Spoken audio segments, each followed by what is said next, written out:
everybody, this is Chloe Hudson with World Peace Projects. Thank you so much for joining me. Today I would like to talk a little bit about some random topics. We're going to talk a bit today around some of the light flashes, especially the blue and the black spots of light that you might see sometimes show up in your field of vision. What are those?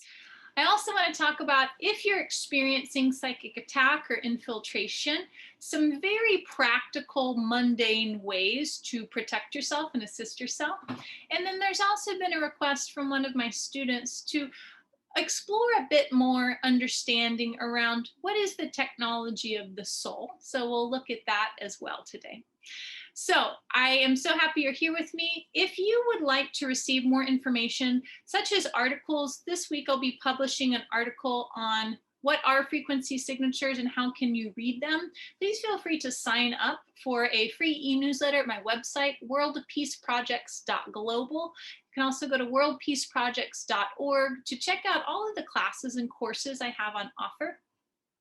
Now, the flashes of light, which are very different when I talk about this than the orbs, okay? So orbs of light often show up in photographs, for example, those cloud-like etheric little orbs or circles or discs that tend to show up that look like they're hanging out around people's auric sphere. Those are different than what I'm speaking on right now. Right now, I'm talking about, have you experienced seeing little blips of light in your field of vision? Okay. Now, I see these a lot, and a lot of people do, and I'm aware that it's a revealment of either energy technology or beings, entities. And last week, I received a intuitive awareness around very specifically the black flashes of light. So what I've been seeing more often are black flashes and blue flashes. Okay. Now, the blue flashes feel a bit more organic to me and less intrusive, though I think it's easy for people to presume that when we see these anomalies in our field of vision or energetic field, sometimes people immediately chalk this up to benevolent support. And I want to clarify that because the black flashes of light, what I'm registering in my intuition is this is AI technology. This is something that I've realized that especially if somebody is remote viewing you, or if there is AI remote viewing you, which is the term utilized throughout covert operations for what in metaphysics we call astral projection, right? Or just clairvoyant psychic view. So I like to often say that nothing is truly hidden if one knows where to look and how to look. So when you're being remote viewed or somebody's remote viewing you, there is a tell in regard to the electromagnetic frequency. You can certainly develop your skill to perceive the shift in frequency. So when somebody remote views you, their electromagnetic frequency has now entered into your realm of frequency. Depending on how close they're going to get, there has now been an introduction in their electromagnetic frequency because their consciousness or the consciousness of the AI or the technology being utilized to view is now presented within your sphere of electromagnetic range. So if they don't get super close and they're viewing you from afar, you might not notice it, right? And this can be akin to how sometimes you feel that somebody's looking at you. You don't know in the moment that you feel that's what's happening, but because your subconscious senses something, you turn to look and then you consciously register somebody's looking at you, right? So it can be like that. You can perceive the energetic frequential shift in that way. And in addition, often there's a revealment through a flash or a blip of light of the exposure of the magnetic frequency that is now presented in the field.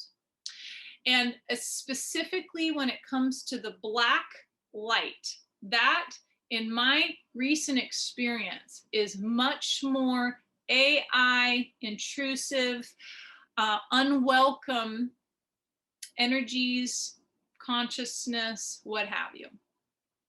The blue, I perceive that as a bit more neutral, though I still don't like it, right?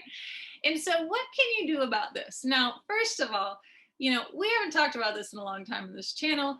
Way back in the day, you know, I used to teach a lot, and I've definitely, maybe I don't bring this up in the channel as much because I've taught about this constantly as a basic, kindergarten basic for energetics when it comes to classes and with my students. So it's very important to understand your electromagnetic frequency and how your magnetic dielectric energy runs in the shape of a torus field. So you've got that inner hyperbole, which looks like the hourglass.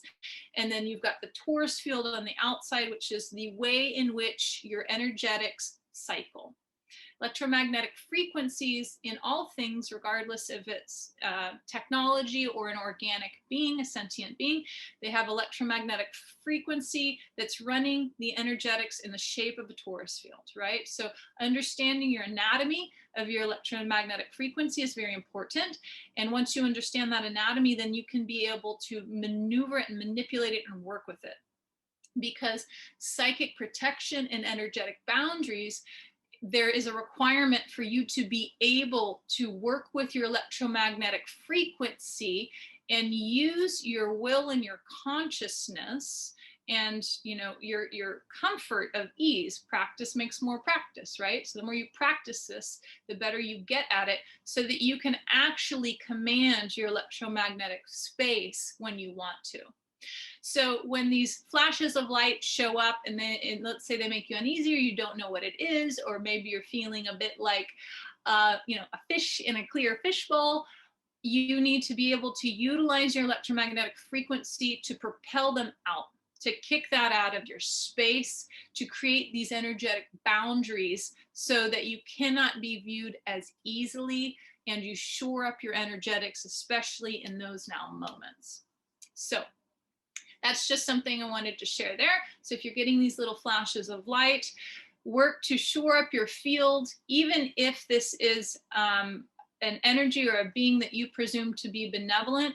Are you comfortable with being viewed and accessed when you're not consciously aware of it? So ask yourself that. All right.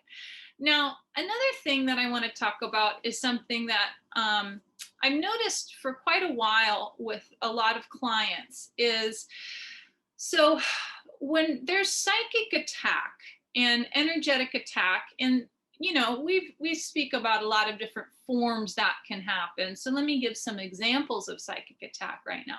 This can be the false thoughts that come in, the intrusive thought forms that you receive that are very palpably not yours, because the words used in these thoughts are quite negative or even evil or suicidal, what have you. That can be one form of very common psychic attack. Other forms can be, let's say, being pressed at nighttime. A lot of people are having more night terrors or night paralysis, which is something that seems to be kicking back up a little bit. Or it could just be, you know, you're being bombarded emotionally. And sometimes when we're feeling emotionally upset, we don't necessarily place that immediately to psychic attack, because it's not always psychic attack, right? So that can hide it sometimes. Though there's so many ways in which this happens. And once you clarify that you actually are experiencing infiltration, psychic attack, which 2.5 weeks ago, 3 weeks ago, there was a very specific general psychic attack that came down on a lot of people, especially those that are in these types of fields that are working to give information that is what we perceive as our truth, and that is now obviously counter to what a lot of the mainstream platforms are working to filter out. So there was kind of this strategic attack on a lot of people within a week. And depending on how, how thoroughly they were able to access, for some people, it was extremely significant and unfortunately life-altering. So these types of things can seem really overwhelming when we experience them, because obviously you can't always put your finger right on it. You can't see exactly who, how, or what, or even why you're being attacked. And so therefore, how do you know how to thoroughly protect self? Okay. And a lot of us are aware that as the AI and the VI are ramping up, it's that much more difficult to protect yourself and be clear on what's happening, and implement the due diligence needed to even stave it off in the first place. And while the AI is taking a much more upper hand than the more ancient occult like black magic, chaos magic, what have you, there's still a very thorough place where both are utilized and both converge, and they feed off each other.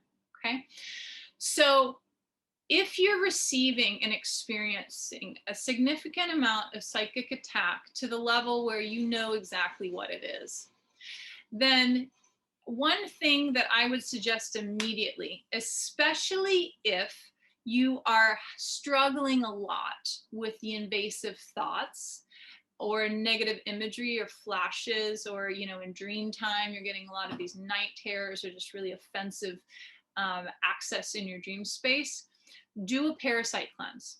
Hands down, do a physical, mundane, real world parasite cleanse. Okay. Doing a parasite cleanse can assist you tremendously to clear out the way in which these energetic parasites and viruses and infections and infiltrations grab hold of you.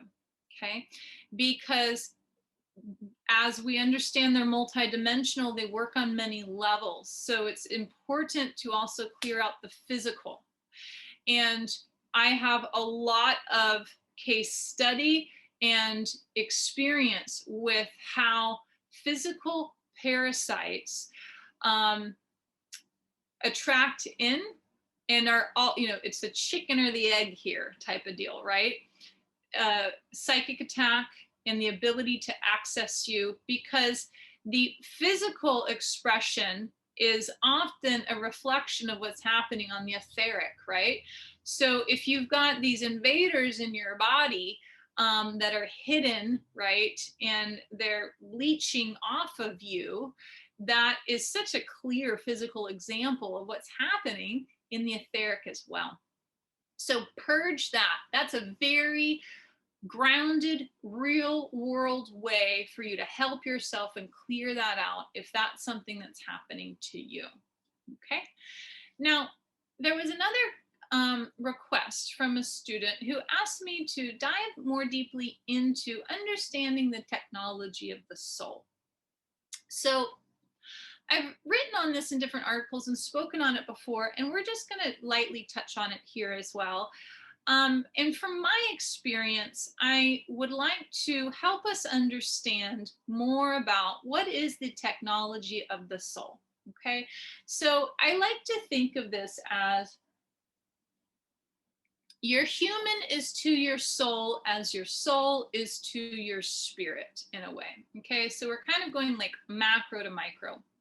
So spirit precedes, dependent on of your origin point in your original birthing into this creation experience, the true organic creation experience.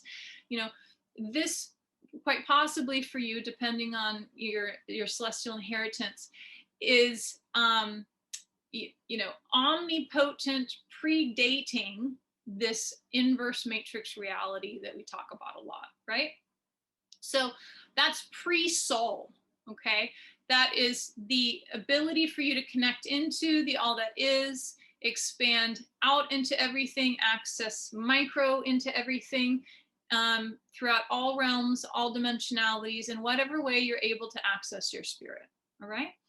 Now, we fast forward into the birthing and manifestation, the fall, the access of the matrix, the creation of the soul container.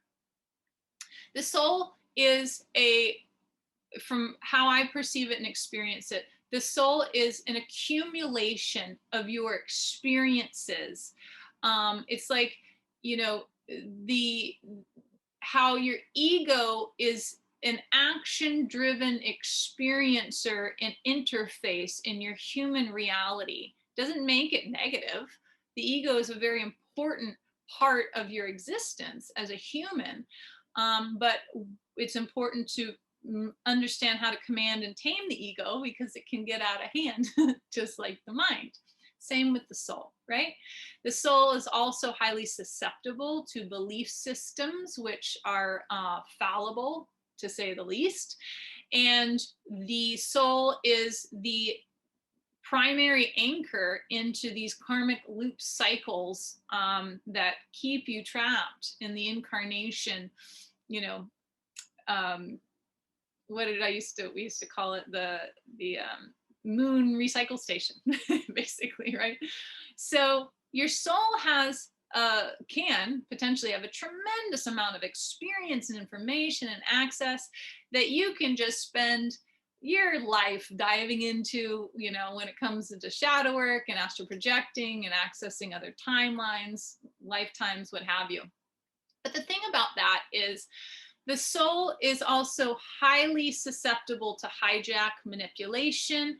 Also, there's a consciousness bleed through. So which is one reason it's so common where people talk about how they had a past life as like Alexander the Great, right? And then you meet 10 other people that say, I was Alexander the Great. And it's like, okay, so what's what? Well, there's a lot going on there, because you can't look at it linearly, like one human had the exact same allocation of the same soul experience. It's not like that, though there's access and bleed through, first of all, of holographic inserts where it's just BS. And then in addition to that, where you're accessing other consciousness factors throughout the soul grouping. So it's not necessarily your direct experience, but you can't always see the difference in that or understand the difference of it, because you're simply just viewing it and often experiencing it through your emotional, mental, soul memory. So it can be very difficult to gauge and get really clear on what is truly your unique experience through your soul and what's simply existing in consciousness in the unified field that you're accessing or picking up on. Now, the soul often gets trapped into these loop cycles where that's when the shadow work comes in, and to pull yourself out of the karmic debt systems, lineage, genetic looping, all of these types of things. Ultimately, you don't need your soul. When you come all the way back out into your experience of spirit, there's a sloughing off. There's an understanding of, wow, that was a great ride. That was a crazy experience. Look at all of the adventure and accumulation, and I did this and that and this and that. But that's a part of that adventure plunked into the matrix system. That's not the truth of your spirit. You may gain a tremendous amount of insight and awareness through that experiential those challenges and what have you, though your soul is absolutely not the end all be all, and your soul is highly programmable and manipulatable. Okay, so it's important to first decide for yourself, does this information in any way resonate with you? Because we all have to find our own truth, right?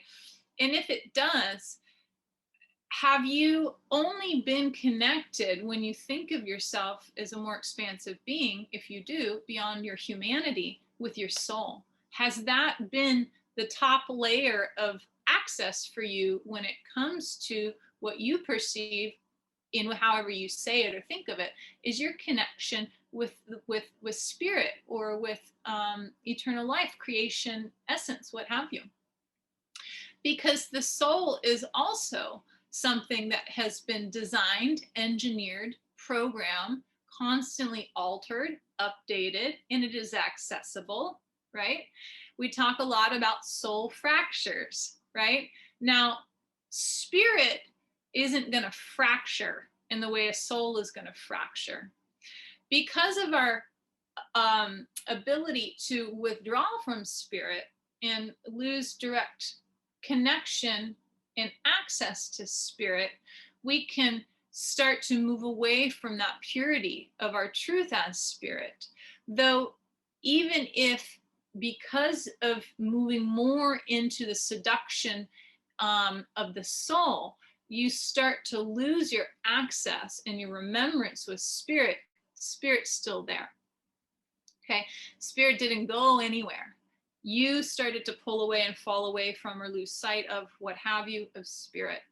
But the soul can actually have the experiences of the fracturing, of the splitting, of the dividing, of the tearing, of bleed throughs, of consciousness siphoning, what have you. There's a whole lot of things that, Alice in the Wonderland, going down the rabbit hole, that experience of the astral realms, the consciousness, and the soul can get very convoluted very quickly. So while we still have to navigate the realm of the soul most often, because most of us don't have our spirit memory intact in this reality form right now. We have to go seeking for it. We have to go through that labyrinth or the maze to get back to our origin point where we never truly left in the first place, right? So there is this interfacing and interacting with the soul, but it's important to understand that ultimately, just like my physical avatar, my flesh vessel that I love so much, I'm really happy for it, I need to understand that this is not my end all be all, and that I can work to command this and work with this and care for this, though not put all of my existence into the need for this to stay permanent, because after all, it's not. It's the same with your soul.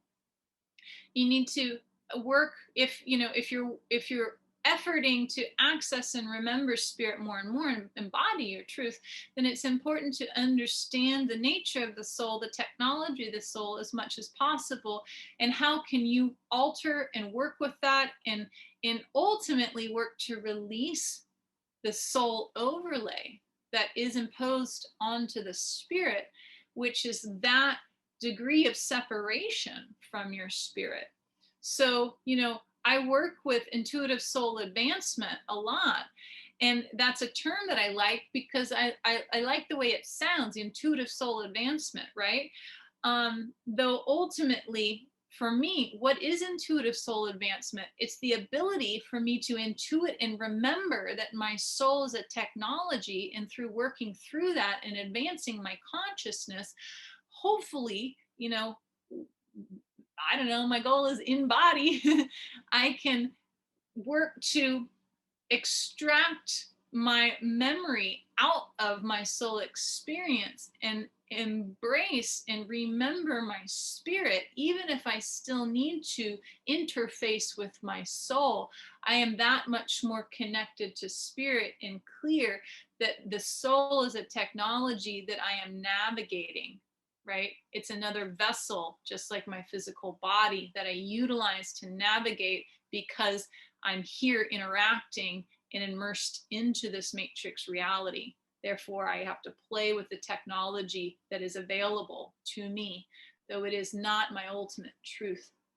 It is accumulation of my experiences, my memories, and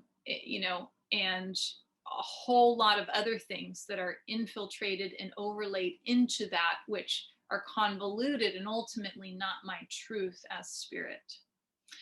So the soul I like to often compare to our myofascia. So I was a massage therapist for 8 years in my 20s, and a lot of massage therapists understand that myofascia, so the myelin sheath around your body, when you take you take a raw chicken, this is the easiest way for me to explain it, and you see that clear thin film over the muscle. That is the fascia that is laid over the muscle. So your body, if you were to pull out your myofascia, your myelin sheath, it would be a complete encasing of absolutely everything in your body. I mean, your vessels, your nerves, your muscles. It's amazing. It's if you've ever manipulated that clear thin film on the chicken, you can see it's very malleable and it's extremely strong. Your myofascia is the reason why injuries crawl. So let's say that you hurt your elbow and you don't treat it, and a couple months later now your shoulder hurts. It's because you've injured your myofascia, and it acts like a pantyhose and it starts winding, and now it's spiraled and it's creeping up because it's all connected, right? Now, myofascia is thin and it's on the surface of your muscle. So when it comes to engaging your myofascia, if you push too hard, you're going to bypass your fascia and go into the muscle. So the way in which to engage it as a massage therapist or somebody working to manipulate their fascia is just enough pressure to engage it, but not too much so you go through it, right? Which is a lot like intuition. Okay, this is where I'm getting at. So also when you engage your myofascia, massage therapists understand that you utilize consciousness to communicate with fascia. And this is taught in massage therapy. This is a very real, grounded, practical application. Your fascia has its own memory and consciousness. So you engage the fascia, you work to communicate that you want it to reset back into its optimal healing, and then you firmly allow it to move itself back into its proper place. Sometimes the fascia gets stuck on a loop pattern where it's trapped and it's stuck, just like karmic loops, right? And then when you notice that's happening, you have to command it to reset so it can now find its own way. So you're guiding it, but it has its own consciousness. Ultimately, it heals itself as long as you're there to hold efficient space for it. It's really amazing. So I was always extremely fascinated with myofascia because for me, I'm acutely aware that fascia is one very physical, thorough way that your consciousness is anchored physically into the vessel. And you have to access consciousness to communicate with fascia and to help it reset for your physical body. So there was a very clear, direct overlay of your consciousness and physicality when it comes to communicating with your myofascia.